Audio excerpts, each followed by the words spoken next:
Hi, I'm Jamey from Stonemaier Games, and today I'm excited to talk about my favorite mechanism in a game that surprised and delighted me, Forest Shuffle.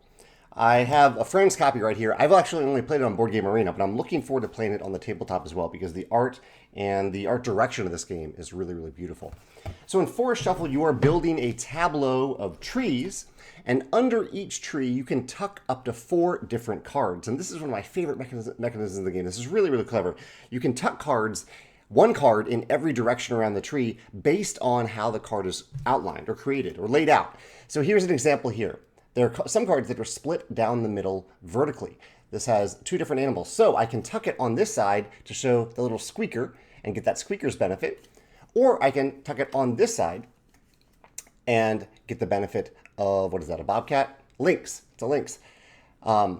Each of these, so it's as if I have 2 cards built into one card. Something I've seen in Magic the Gathering, but I haven't really seen it in many other games. So it's 2 cards built into a single card here with a great choice. Which side do I leave revealed after tucking it? There are also cards that are top and bottom, and these I think are even more thematic because like on the top are winged creatures like bats and butterflies and moths and birds.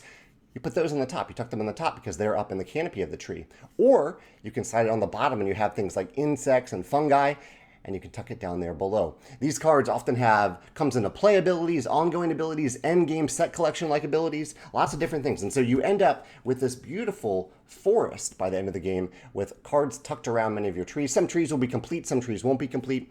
This combination of multiple cards built into each card I think is brilliant. I love it. I really, really love this. Couple other little things that I love in the game. That's the main thing. Really cool takeaway. I would love to see that in other games. The second thing that I almost made my favorite mechanism, because I think this is really clever, is that many of these cards, or most of these cards, have card costs. So for example, if I want to play this Lynx, I have to discard another card from hand. If I want to play the fungi, I need to discard 2 cards from hand. And these cards don't go to a discard pile. Instead, they go face up into a shared card row. And it's from that card row that you can use on your turn to draw cards. So on your turn, you're either playing a card or you're drawing 2 cards, either from the top of the deck or from those cards in the card row. And so every time you give up a card, there's this wonderful passive player interaction, sometimes even positive player interaction, where you're giving up a card that presumably you don't want and that other players might want because they are seeing it in the card row. Whenever you play a tree, here, this tree has a cost of 1 card. Not only am I putting a card in the card row, but I'm also adding a card from the top of the deck into the card row as well. I really like this mechanism, and it actually levels up even more because there's some cards in the game. Let's see if I can find one real quick.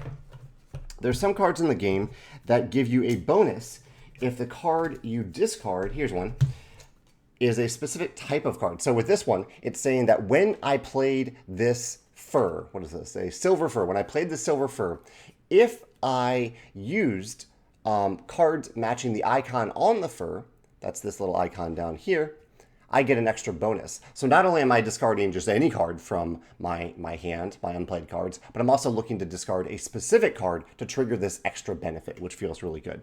I love all of that. And last, I think my favorite one-time benefit in the game, and a good reminder to me that for games with quick and simple turns, this is a wonderful benefit to offer players. I don't have one right here, but some of these instant benefits say, take another turn. Right away, take another turn. That feels really, really good when you get to take an extra turn. All those combine to form a game in Forest Shuffle that I really, really enjoy. I'm really looking forward to playing again. I'd love to hear your thoughts if you've played it in the comments below. Or if you've played any other game that you can think of that has cards that kind of split cards, that have 2 cards built into a single piece of cardboard like this. Let me know in the comments below. Thanks.